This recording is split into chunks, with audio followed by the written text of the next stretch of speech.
3 Néphi, chapitre 5. Les Néphites se repentent et délaissent leurs péchés. Mormon écrit l'histoire de son peuple et lui annonce la parole éternelle. Israël sera rassemblé de sa longue dispersion, vers 22-26 après Jésus-Christ. Et maintenant, voici, il n'y avait pas une seule âme vivante parmi tout le peuple des Néphites qui doutât le moins du monde des paroles de tous les saints prophètes qui avaient parlé, car ils savaient qu'il fallait qu'elles s'accomplissent, et ils savaient que le Christ avait nécessairement dû venir, à cause des nombreux signes qui avaient été donnés, selon les paroles des prophètes, et à cause des choses qui étaient déjà arrivées. Ils savaient qu'il fallait nécessairement que tout arrivât selon ce qui avait été dit. C'est pourquoi ils délaissèrent tous leurs péchés, et leurs abominations et leurs fornications, et servirent Dieu jour et nuit en toute diligence. Et alors, il arriva que lorsqu'ils eurent fait prisonniers tous les brigands, de sorte qu'aucun de ceux qui n'avaient pas été tués s'échappa, ils jetèrent leurs prisonniers en prison, et leur firent prêcher la parole de Dieu. Et tous ceux qui se repentirent de leurs péchés et conclurent l'alliance de ne plus commettre de meurtre furent mis en liberté. Mais tous ceux qui ne conclurent pas d'alliance et qui continuèrent à avoir ces meurtres secrets dans leur cœur, oui, tous ceux que l'on trouva proférant des menaces contre leurs frères furent condamnés et punis selon la loi. Et ainsi ils mirent fin à toutes ces combinaisons perverses et secrètes et abominables, dans lesquelles tant de méchanceté et tant de meurtres avaient été commis.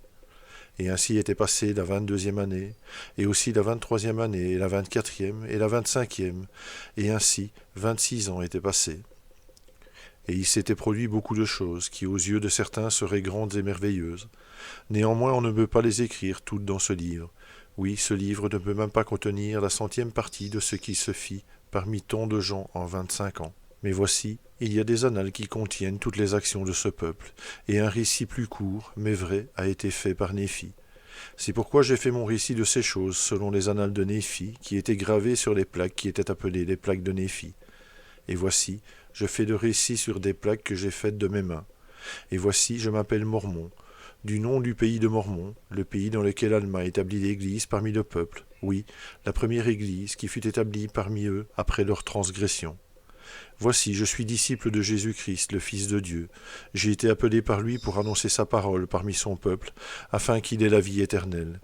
Et il est devenu opportun que, selon la volonté de Dieu, afin que les prières des saints qui s'en sont allés s'accomplissent selon leur foi, je fasse les annales de ce qui s'est passé.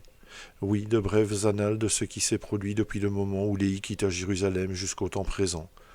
C'est pourquoi je fais mes annales d'après les récits qui ont été faits par ceux qui m'ont précédé jusqu'au début de mon temps. Et ensuite, je fais les annales des choses que j'ai vues de mes propres yeux. Et je sais que les annales que je fais sont des annales justes et vraies. Néanmoins, il y a beaucoup de choses que, selon notre langue, nous ne sommes pas à même d'écrire. Et maintenant, je finis de parler de moi, et je fais maintenant mon récit des choses qui ont été avant moi. Je suis Mormon, pur descendant de Léhi. J'ai Dieu de bénir mon Dieu et mon Sauveur Jésus-Christ de ce qu'il a fait sortir nos pères du pays de Jérusalem, et personne ne l'a su si ce n'est lui-même et ceux qu'il a fait sortir de ce pays, et de ce qu'il m'a donné, ainsi qu'à mon peuple, tant de connaissances pour le salut de notre âme. Assurément, il a béni la maison de Jacob et a été miséricordieux envers la postérité de Joseph. Et dans la mesure où les enfants de Léhi ont gardé ses commandements, il les a bénis et les a rendus prospères, selon sa parole. Oui, et assurément, il amènera un reste de la postérité de Joseph à la connaissance du Seigneur, son Dieu. Et aussi certainement que le Seigneur vit, il rassemblera des 4 coins de la terre tout le reste de la postérité de Jacob, qui est dispersé, au dehors, sur toute la surface de la terre. Et, de même qu'il a fait alliance avec toute la maison de Jacob, de même l'alliance qu'il a faite avec la maison de Jacob s'accomplira lorsqu'il le jugera bon, pour ramener toute la maison de Jacob à la connaissance de l'alliance qu'il a faite avec elle. Et alors, ils connaîtront leur Rédempteur, qui est Jésus-Christ, le Fils de Dieu.